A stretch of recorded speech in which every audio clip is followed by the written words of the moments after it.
Hello बच्चों, हमें यहाँ पे क्वेश्चन गिवन है। In a two slit experiment with monochromatic light, fringes are obtained on a screen placed at some distance from the plane of slit. If the screen is moved by 5 into 10 to the power minus 2 meter toward the slit, the change in fringe width is 3 into 10 to the power minus 5 meter. If the distance between the slit is 10 to the power minus 3 meter, the wavelength of the light is, ठीक है। तो हमें यहाँ पे बोला कि जो to slit experiment है, ठीक है, उसमें क्या है, मोनोक्रोमेटिक लाइट के साथ करा गया और फ्रिंजेस ऑब्टेंड हुए स्क्रीन पे, जो कि एक कुछ डिस्टेंस पे प्लेस करी गई है, ठीक है, फ्रॉम द प्लेन स्लिट। अब यहाँ पे देखो, जो स्क्रीन है वो उसको मूव करा 5 × 10⁻⁻2 मीटर टुवर्ड द स्लिट, ठीक है। और जो चेंज आया फ्रिंज विड्थ में वो है 3 × 10⁻⁵ मीटर। तो हमें यहाँ पे बोला, अगर डिस्टेंस बिटवीन द स्लिट है वो 10⁻³ मीटर है, तो वेवलेंथ ऑफ द लाइट क्या होगी।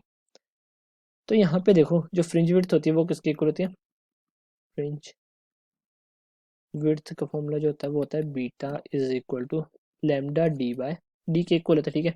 अब यहाँ पे लैम्डा जो है वेवलेंथ ऑफ लाइट है, कैपिटल डी जो है distance between screen and slit होता है, और स्मॉल डी जो होता है वो डिस्टेंस बिटवीन टू स्लिट्स होता है, ठीक है। अब यहाँ पे देखो, यहाँ पे फ्रिंज विड्थ में चेंज आया, ठीक है, तो यहाँ से डेल बीटा जो आएगा, ठीक है, वो आएगा लैम्डा ऑन डी, और जो स्क्रीन का डिस्टेंस है वो भी चेंज हुआ, मीन्स डेल टी।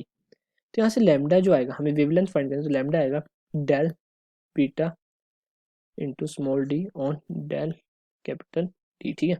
अब यहाँ पे वैल्यूज पुट करते हैं, ठीक है। तो यहाँ पे देखो, डेल बीटा हमें गिवन है 3 into change in fringe width is 3 into 10⁻⁻5, ठीक है। और स्मॉल डी जो है वो है 10⁻⁻3, और कैपिटल डेल डी जो हमें गिवन है वो है 5 इंटू 10⁻²।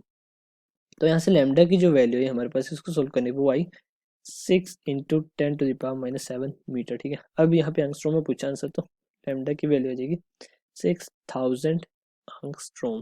तो यहाँ से वेवलेंथ आ गई हमारे पास 6000 एंगस्ट्रॉम। तो सी ऑप्शन इसका करेक्ट आंसर होगा।